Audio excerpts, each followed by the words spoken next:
Hello and welcome to Access Chat. I'm delighted that we're joined today by Stephanie Sheehy, who is the founder of Costa Rica Accessible Network.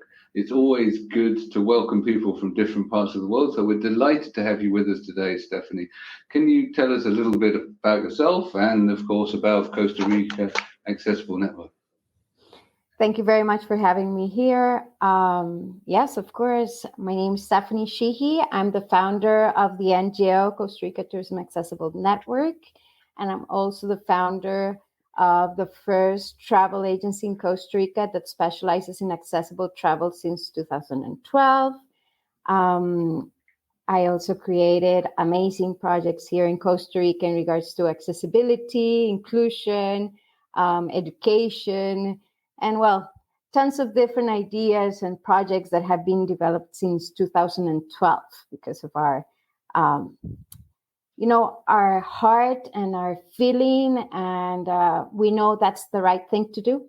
And that's why we're here and developing a Costa Rica for All. Can you explain us your journey and how you have become passionate about promoting inclusion, accessibility, and in particular in the travel industry, of course? Yes, of course. Everything started with my boyfriend back in time. In 2005, we decided to create a tour operator where people were people and not numbers. And so we started that company in 2004. Then in 2012, we realized that in Costa Rica, every local ground operator was selling the same thing. Costa Rica is very, very small. And so everyone was selling Arenal, Tortuguero, Monteverde, the classics. And it was a very hard competition because we were a very small family business. So in 2012, we went to Fitur, to the trade show in Spain. And I said, okay, I'm going to put this logo of the wheelchair on the stand and see what's going on, And it was the first time ever that people with disabilities approached Costa Rica stand. And even the government was like, oh, no, what's going on? Why they're approaching our stand? I was like, because we have the logo right here. And so I started talking with people, with wholesalers that started saying like, oh, Costa Rica, can it be accessible? We never imagined we could go to Costa Rica, And so after that show, we came back to Costa Rica. I'm an interior designer and architect. So I started checking Costa Rica, checking hotels, because when I went to Fitur to Spain, I had nothing, I was just checking the industry. So I came back and I realized that Costa Rica had a law. It's the 7,600 law that gives basic accessibility. But it wasn't well done. I think that's what's going on everywhere in the world. And so it took us 4 years to start creating an itinerary that actually worked. So there were no vans with lifts. So I started investing on the vans. There were no hotels that were actually accessible. So I picked some hotels around the country and started working with them. There were no tours accessible, so I started bringing equipment. And in 2016, we were able to bring the first group into Costa Rica. It was actually 5 electric wheelchairs that we brought from Spain at the same time. That was the first trip ever here. And since then, we have been developing, creating a Costa Rica for All from our own travel business. What happened? I realized that from a small business, I couldn't impact so much, There was a certain limit. And the suppliers were saying, like, why should I invest in accessibility if it's only you? So we realized that we had to create an NGO, someone that was bigger than us, so that we could actually work with the government, with the industry, create laws, start working with the local government so we can have the sidewalks and all of that. So we created Costa Rica Accessible Network in 2016. And that's where we started working with the government. And we had, 2 days ago was the 27th of September, which was the National World Day of Tourism, and we were on the assembly with our project of law that it's called Costa Rica Law for Tourism for All, where we're hoping that it's going to be a law for this year. And that way we're going to have, something to, when you have a law, you have that background, that it's not only you, it's something that you have to do, right? And it will give incentives to the tourism industry.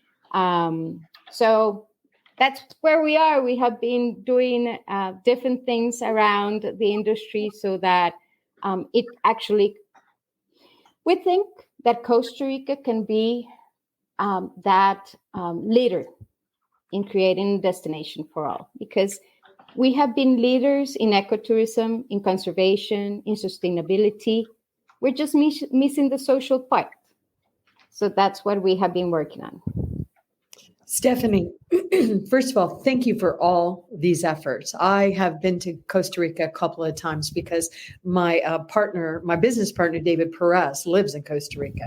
And it's such a beautiful country. It's such a God's country, as they say. It's so beautiful, but it is very diverse. I mean, mountains and the ocean, and really Costa Rica has everything I believe that nature can provide to us, a beauty. But it's also could be, I would think, more complicated to become accessible. So first of all, I thank you for all of the work that you've done for so many years. And I thank you for working so hard to make sure we all can experience the beauty of Costa Rica. But I want to thank you for being our country partner at Billion Strong too. We are Billion Strong. But this is the question I have. How have you done this? Have you had funding from the government and funding from the people of Costa Rica to really say, we agree, this is what needs to be done. Everyone should get to experience the beauty of Costa Rica? Or, just curious how you've been funding your work. Nope. Unfortunately, that's not how it works. Oh, all right, cool. That's how I found it. It didn't work for me that way either. But so how and why are you continuing this? If you were, and how do we change these dynamics so important work like you are doing in your group? Sorry to interject, Deborah. You need to bring a lot of VCs, a group of VCs, put them on a plane and take them to Costa Rica. Maybe after enjoying the weather and enjoying nature, maybe they decide to invest. Right. I agree. That's worth it. Thank you for that injection. Over to you, Stephanie. Thank you. No, that's not how it works. Basically, when we started the NGO, what we did was, we looked for 10 founders, 10 people that thought that it was a good idea, right? And with them, with their support, and with my private company, is that we have developed what we have done since then. Basically, a percentage of the income from Il Viaggio Travel, which is my local ground operator, goes into the NGO. The NGO uses my office. The NGO uses my staff. The NGO uses my money so that it actually works. Some of the projects have been financed. I have to be clear. For example, we created the first changing place for a beach. And what we did was we used all the legislation from UK and from Spain, and we translated into Costa Rica. I used the equipment that was available here. We didn't import anything. We just used what we had here. And I created a changing place that was that moves. It's like a truck, big truck that moves. And that project was financed by Booking. We were cataloged as one of the best projects in the world because of sustainability, inclusion, and equity. And so they financed this project. We created the second one as well last year, and that was financed as well. And every single beach, because we have a project that is called Donatapa. Donatapa is a whole country campaign that collects plastic lids around the country. We have collected 150 tons of plastic, which we have transformed into plastic wood. And with that wood, we create accessibility. So we have created the first amphibian chair made of recycled plastic. We have created lifeguard towers with recycled plastic, picnic tables that are accessible, and these pathways that take people into the ocean, you know. And so each beach that we create with our project is financed by different companies. So we do have some projects that are financed specifically from big companies, but the NGO itself lives from us, from Il Viaggio, from our work, and by our staff. They donate their time as well into the NGO. So Stephanie, you're telling us that you were copying legislation from UK and other countries. Yes. Is there a particular reason for that? What can you tell us? So 2 questions in one. What can you tell us about the regulation in Costa Rica? And how are you in any formal way shaping that through to the company that you have? Okay, Costa Rica legislation, which is the law 7,600, gives basic accessibility. Basically, you need to have a ramp if you have a company, like say a restaurant, a hotel. It has to have a ramp access, accessible bathroom. But by accessible, it just means you have the grab bars and the big door, and that's it, right? So it's basic accessibility. That's the law. So the thing is that when tourism comes into Costa Rica and they do need a universal accessibility, that's where it doesn't fit, you know? So with our NGO, what we're doing is we're training, we're giving the information so that the suppliers can change their point of view. Because normally when you call a hotel and you ask them, okay, I need an accessible room, they're going to say, oh, of course, we have the room that it's law 7,600. And that doesn't mean anything for a tourist, right? It's like, okay, what does that mean?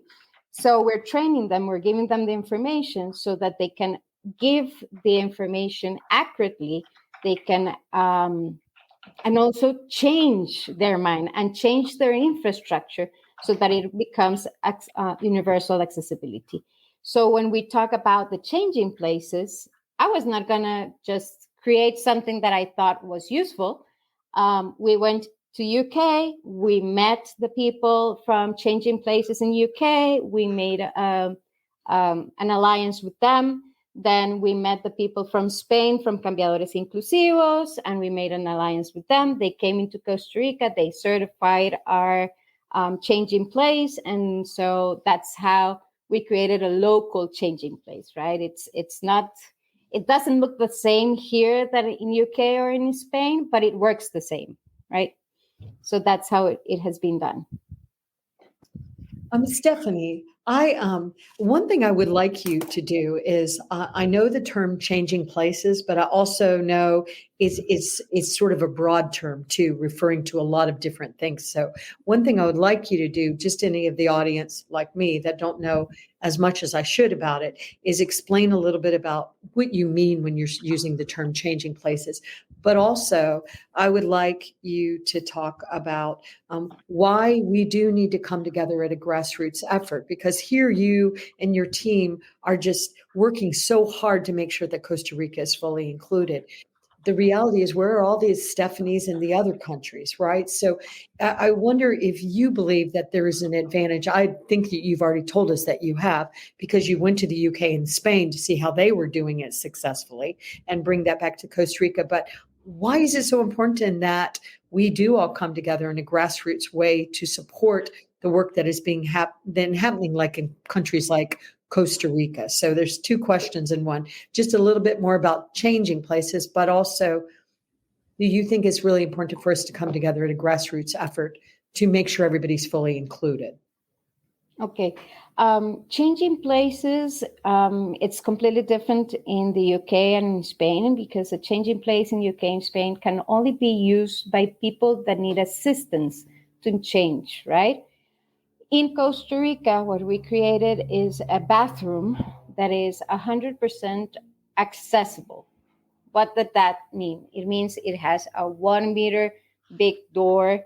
It has different contrasting colors for low vision. It has the lift so that if you need assistance to go to the restroom, so it has the restroom where you clean the what's the name where you washing something. Washing your hands? Yeah, what's the name of the bathroom? No, the Basin. Basin. Aha.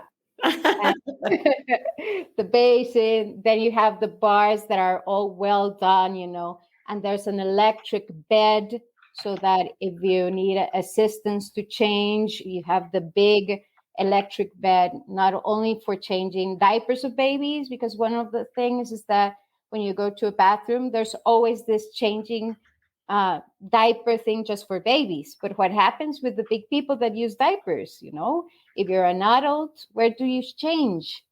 So on the changing places, we have this big bed that is electric, the lift, the toilet, the basin, and everything is with high contrast, with pictograms. So we use everything of accessibility so that anyone can use equally a bathroom, So that's a changing place. And in Costa Rica, we don't tell people that it has to be someone that is 100% assistant, because the thing is that there's no other accessible bathroom where we put it, right? We put this bathroom on the beaches where we put the pathways. And so people with disabilities that are using the accessible pathways, the amphibian chairs, they need to change because the salt, the sand, and the water produces more issues on their skin. So that's why we put the changing place right there. And so it can be used by anyone that has a certain condition. Anyone that has a disability can use the changing place. If you don't have a disability, we have showers outside. And that's how a changing place works. And that's what we have been doing. Then in regards to grassroots, yes, I do think that we need to talk to each other. We have to stop having ego. For example, our project with Donatapa, that is the recycle plastic lids to create accessibility, we are open to transport it anywhere in the world. And right now we have 12 different accessible beaches in Chile with the same project, So we took our project, we showed a company in Chile, which is Will the World, which I imagine you all know. Will the World is also in accessibility, and they are a partner creating the same project, but in Chile. And so we have been also talking with other countries so that we can start creating accessibility with plastic all around the world, so that we can do the economic, the circular economy of plastic all around the world. And it's the same with the changing places. It's the same with technology when we're talking that we need all our web pages, social media, and everything accessible. It's the same with anything. Right now, for example, I created La Inspiración, which is another project. La Inspiración was born in 2020, COVID, and I started just designing clothes so I could help my friends that had a disability.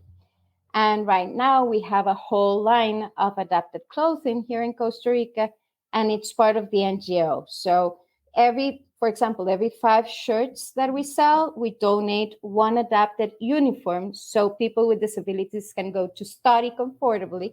Because if we have people that study, we're going to have people that we can do labor inclusion in the future, and we can help them go out of poverty, make them all part of our society. And so we're doing that here in Costa Rica with our clothes, with our projects. And what we're trying to do is that we can echo that. We can have more NGOs, more people with disabilities all around the world talking about it, so that it actually becomes a whole social movement and not just a movement from our NGO, So yeah. Sounds great. I'm really impressed with the way that you're trying to scale this through, building businesses that sustain other businesses and so on.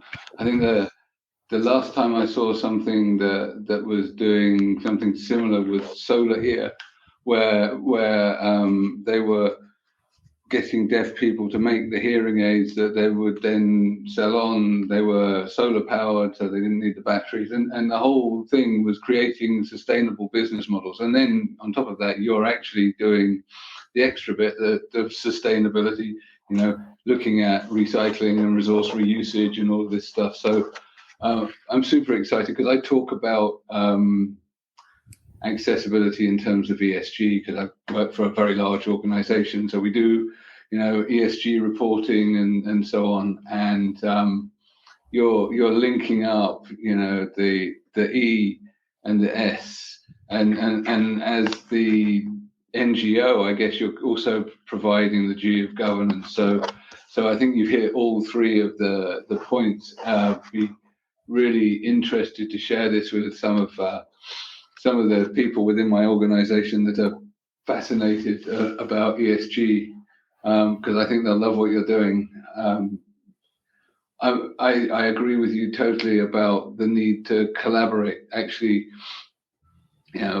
we frequently see people entering into competition. What that does is actually slows stuff down. Whereas when you collaborate, when you create business, it accelerates the progress that we can make. So I'm really impressed with the work you're doing there, and the fact that you're going out and you're connecting with people, you're finding best practice from all over the world, and then you're bringing it back into your own country for that, and then turning it back out again and sharing that with the world. So I think it's fantastic what you're doing. So how many people now work for the foundation, and how many jobs has this created in the wider ecosystem that you've created?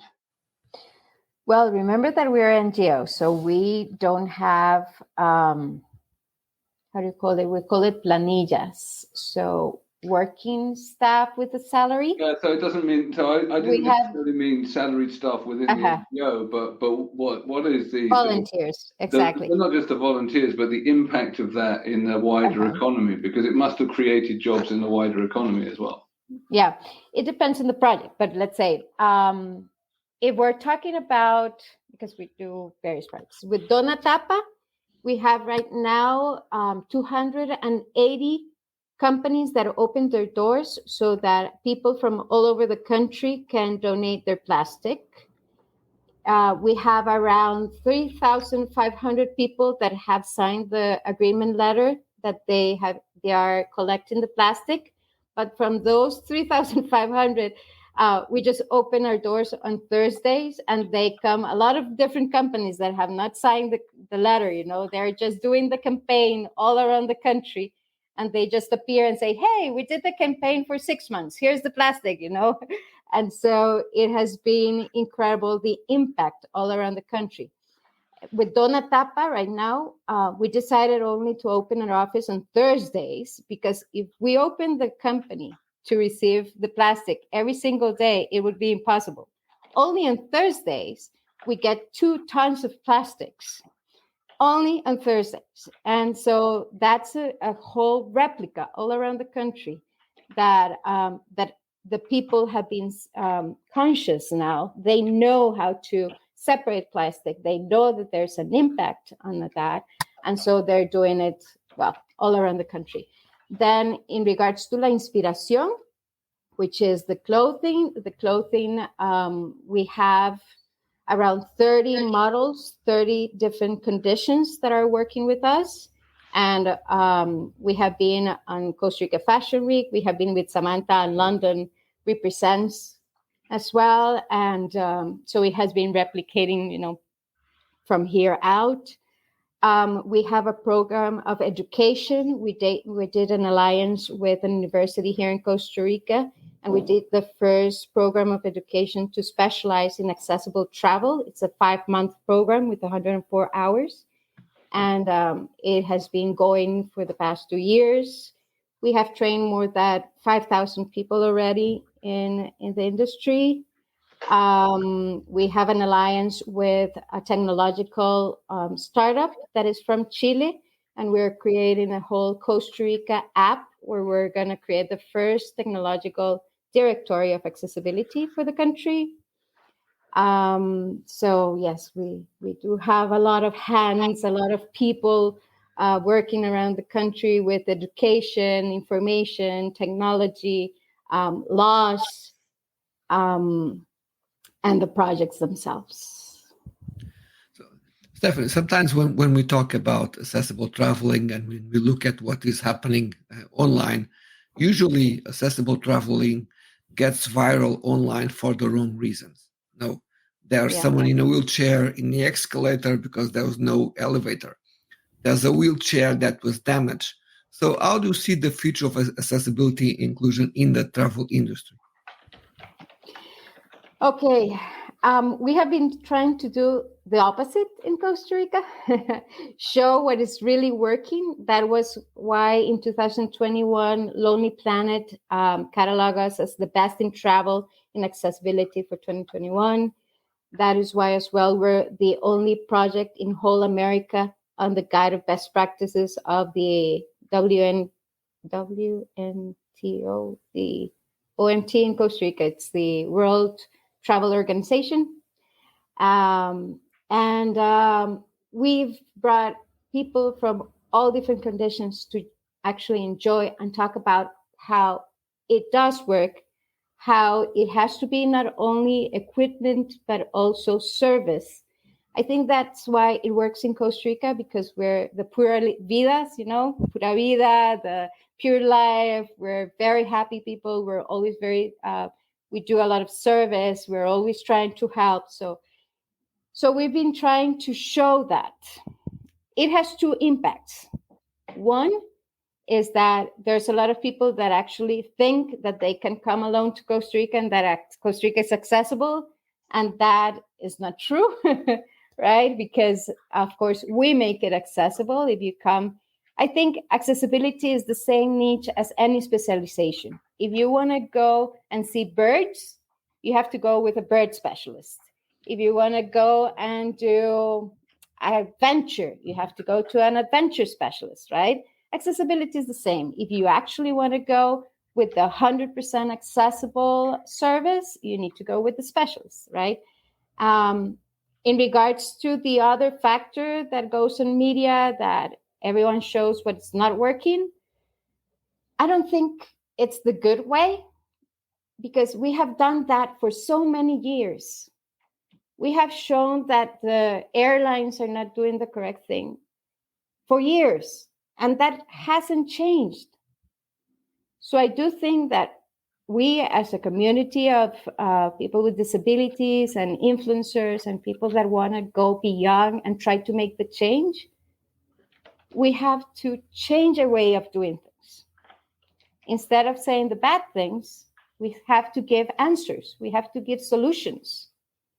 For example, I was in Mexico with one of my models because we went to get a honor certification in the Sustainability Travel Summit. And it took us 1 hour and a half just to go down the airplane, so that we could get assistance.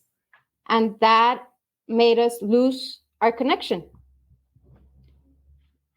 Do we have to put that on social media?